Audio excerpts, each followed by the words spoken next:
Dear students, अगला जो topic है वो है पुष्पक्रम। इसको इंग्लिश में इन्फ्लोरेसेंस भी कहते हैं। पुष्पक्रम यानी सीधा सा मतलब ये है कि पुष्पों का एक क्रम। ठीक, तो इसके अंतर्गत क्या है कि बहुत सारे प्रकार के जो है पुष्प होते हैं और पुष्पों का किस प्रकार से क्रम होता है यानी कैसे लगे रहते हैं, इसको हम पढ़ेंगे। तो सबसे पहले हम ये जान लेते हैं कि जो पौधा होता है तो पौधे में क्या है, पौधे में मेनली जो है 3 पार्ट्स होते हैं यानी जड़, तना और पत्ती। ठीक, यानी पौधा क्या है, 3 भाग इसके मुख्य होते हैं और जो लोअर प्लांट्स होते हैं उनमें ये 3 भाग नहीं होते। जो हायर प्लांट्स की हम यहाँ पर बात करेंगे क्योंकि इन्फ्लोरेसेंस उन्हीं में पाया जाता है, यानी पुष्पों का जो पाया जाना है वो हायर प्लांट्स में ही पाया जाता है। जैसे आप एल्गी में हैं तो एल्गी में पुष्प नहीं पाए जाते हैं, या जो ब्रायोफाइट्स हैं तो उनमें पुष्प नहीं पाए जाते हैं। पुष्प जैसी संरचनाएं हो सकती हैं लेकिन वो एक्चुअल जो है पुष्प नहीं होते हैं। तो यहाँ पर जो है 3 भाग हैं इसके, जड़, तना, पत्ती। और जब इनमें इन पौधों में परिपक्वता आ जाती है यानी इन्हें आवश्यकता होती है कि इनका जीवन काल समाप्त होने वाला है, तो उससे पहले इनमें जो है एक जो है अगली संरचना बन जाती है जो कि किसके रूपांतर से बनती है, तने के रूपांतर से बनती है, पुष्प जैसी संरचना। ठीक, क्या होता है इसमें जो है परिपक्वन के पश्चात जो है पुष्प बनता है। और पुष्प क्या है, ये इसका जो पौधा होता है वो जननिक भाग होता है, यानी यह जो है जनन क्रिया में भाग लेता है। अब पुष्प जो है जो भी बनेंगे वो कहीं ना कहीं लगेंगे। ठीक, तो जो पौधा है पौधे में किस तरीके से लगते हैं, तो शुरुआत में क्या होता है, पौधा जैसे कि ये है पौधा हमारा। ठीक, इसमें ये जो है पत्ती हो गई और ये इसका शीर्ष भाग हो गया। तो यहाँ पर जो है पुष्प जनरली 2 प्रकार के हैं, शीर्षस्थ और कक्षस्थ। शीर्षस्थ का मतलब ये है कि जो पौधे का शीर्ष भाग है उस पर अगर पुष्प लगता है या पुष्प बनता है तो इसको हम क्या कहते हैं, शीर्षस्थ पुष्प कहते हैं। ठीक, और यदि जो पत्ती है, पत्ती के यानी जहां पर उसका ये ग्रंथ है, पर्णग्रंथ है, वहां से अगर निकलता है पुष्प ग्रंथ या पुष्प बनता है वहां पर या लगता है वहां पर, तो इसको हम क्या कहेंगे, कक्षस्थ। यानी यहाँ पर जो पुष्प है निकला हुआ, यहाँ पर जो है पत्ती की संरचना निकली है, यहीं से जो है कलिका निकल सकती है, यानी इसकी टहनी दूसरी निकल सकती है, जिसको हम कक्षस्थ कलिका भी कहते हैं। इसको कक्षस्थ कलिका कहते हैं, यानी जो टहनी निकलेगी यहाँ से जो शाखा निकलेगी। शाखा कभी जो है इंटरनोड से नहीं निकलती है, ना कभी पत्ती इंटरनोड पे लगती है, पत्ती केवल नोड्स पे लगती है। जैसे कि आपने तने की संरचना में पढ़ा होगा कि तने में क्या होते हैं, नोड्स और इंटरनोड्स। ये होते हैं जो गांठें होती हैं उनको हम क्या कहते हैं, नोड्स कहते हैं।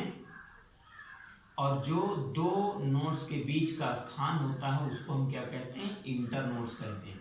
यानी जो भी संरचनाएं यहाँ पर बनती हैं, चाहे वो पत्ती हो, चाहे वो कलिका हो, चाहे वो पुष्प हो, ये जो संरचनाएं बनेंगी वो सदैव जो है नोड्स पर ही बनेंगी। ठीक, तो ये तो हो गया 2 प्रकार के विशिष्ट इनकी संरचनाएं बन जाती हैं, शीर्षस्थ और कक्षस्थ। अब आगे की संरचना में क्या है, जो पुष्प हैं, पुष्पों का क्रम जो है मुख्यतः 4 प्रकार का होता है, रेशमोस, साइमोस और जो है स्पेशल और कंपाउंड। ठीक, यानी कहने का मतलब जो है ससीमाक्षी, असीमाक्षी, विशेष प्रकार के और संयुक्त। सबसे पहला क्या है,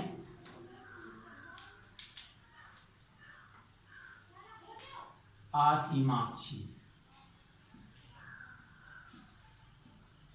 और दूसरा क्या है? सासीमाक्षी। और तीसरा क्या है? विशेष। और चौथा क्या है? संयुक्त। यानी 4 प्रकार के जो है विशेष जो है यहाँ पर पुष्पक्रम पाए जाते हैं। इसको हम रेसमोस, दूसरा साइमोस और तीसरा स्पेशल और चौथा है कंपाउंड। स्पेशल और कंपाउंड।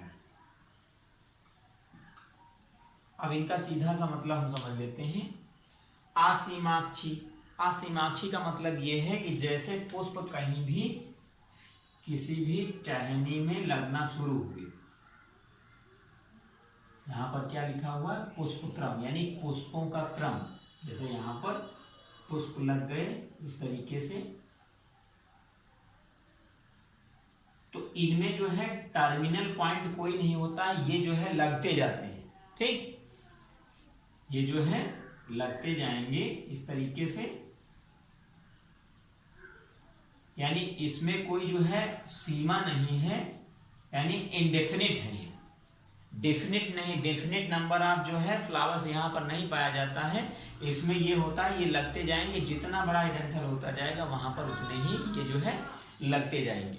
ठीक, इनका कोई लिमिट नहीं होता कि 4 लगेंगे कि 6 लगेंगे कि 10 लगेंगे, ये लगते जाएंगे और इसमें टर्मिनेशन पॉइंट कोई भी नहीं होता।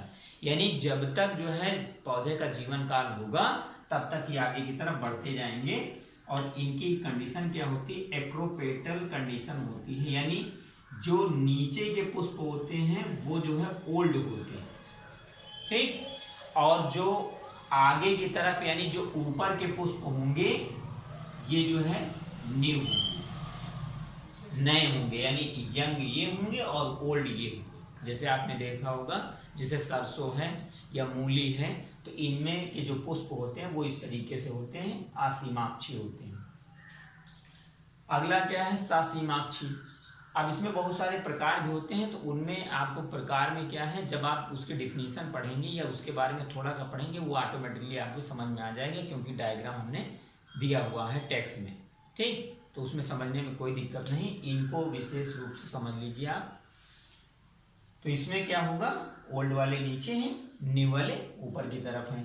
दूसरा क्या है? ससीमाक्षी। ससीमाक्षी का मतलब सीधा सा है कि यहाँ पर जो है एक लिमिट होगी कि हाँ इतने पुष्प बनेंगे, उसके बाद पुष्पक्रम खत्म हो जाएगा, यानी पुष्प उसके बाद नहीं लगेंगे। तो बस इसके जस्ट अपोजिट वो कंडीशन हो जाएगी ससीमाक्षी वाली।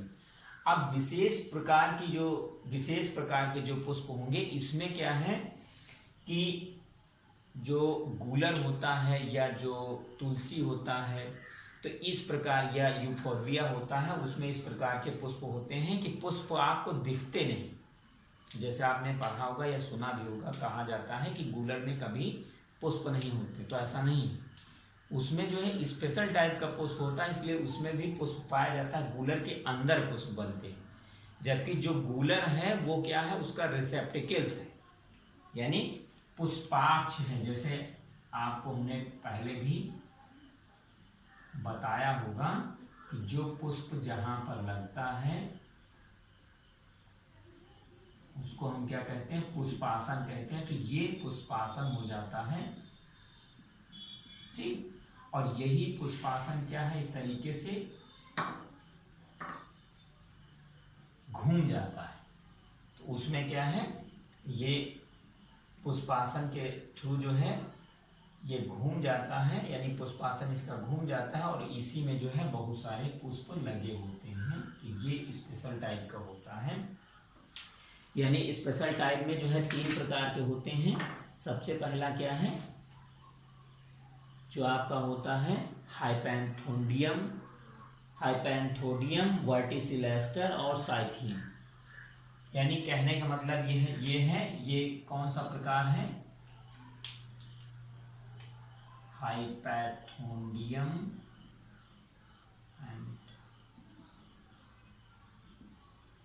ठीक, ये किसमें पाया जाता है? गूलर में। और दूसरा क्या है? साइथियम। और तीसरा क्या है? वर्टिसिलास्टर। ठीक, ये विशेष प्रकार के होते हैं। ठीक, विशेष प्रकार के 3 यहां पर होते हैं पुष्प। सही से इसमें लिख दे रहे हैं। पहला हाइपैंथोडियम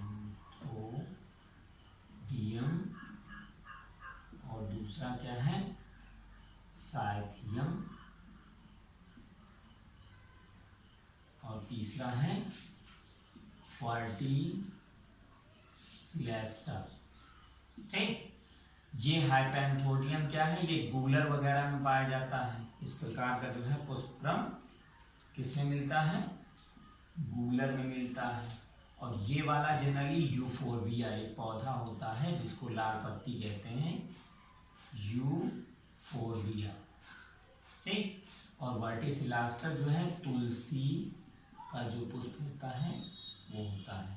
ठीक, तो इसमें क्या है? गूलर में भी पुष्प आ जाते हैं। इसका पुष्पाक जो है घूमकर जो है कॉइल हो जाता है और इसमें जो है उसके अंदर पुष्प 3 प्रकार के लगते हैं, मेल, फीमेल और गाल।